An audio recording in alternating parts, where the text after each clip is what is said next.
I mean, any road win is huge. And Illinois is just a different team this year. They're playing with a lot of confidence, and then obviously Nebraska, they don't lose much at home, period. I think any time you can play on the road and get 2 wins, no matter who it is, but I thought those were 2 signature wins, especially when you're seeing how well they're playing and what they've done so far, before we played them. Well, I think it's that grit and mental toughness. I mean, you can't have any doubt that you're going into overtime and that you're not going to win it. And us being able to do 2 of them back to back and feeling confident. I mean, you've been there, so you understand it, and you've experienced it, so your mindset's a lot different than if you haven't been there.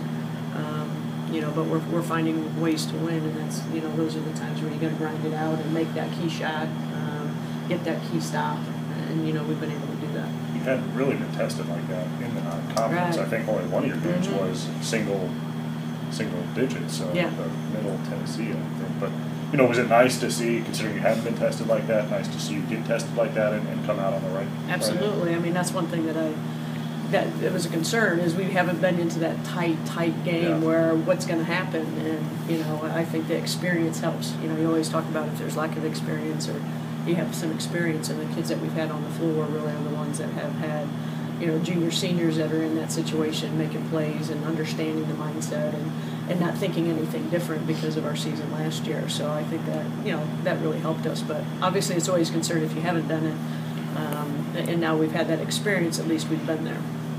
Just with Ohio State, a lot of it's Taylor Hill, but what else you've seen from them? I know they lost Amber Stokes, which is going to be a loss defensively, but what do you see from the Buckeyes? Yeah, I mean, Amber changed her whole game. I mean, she's really did a fantastic job. So that's going to be a big missing part for them. But I mean, they're you got Ashley Adams down low. I mean, it's hard to if they do a high low, it's hard not to.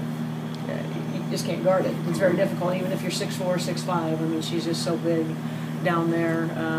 Their guard play. They can attack you defensively and offensively. They have some depth, but I think it's going to change some things. And they rotate their post. Moore comes in; she's pretty effective at the 15-foot shot. So I mean, Taylor Hill is what makes them tick, and you just have to limit her abilities, make other people beat you. You have to pick your poison. So that's what we'll try to do. But it's nice to be back home. For our players, especially because this week is starting the first week of school, so it's a lot different for them. Getting back into real life, so the fatigue level will be a little bit different this week. So it's just nice to be back with our home crowd, be back, playing in front of people and playing in the Big Ten. I think that'll be a lot of fun for us.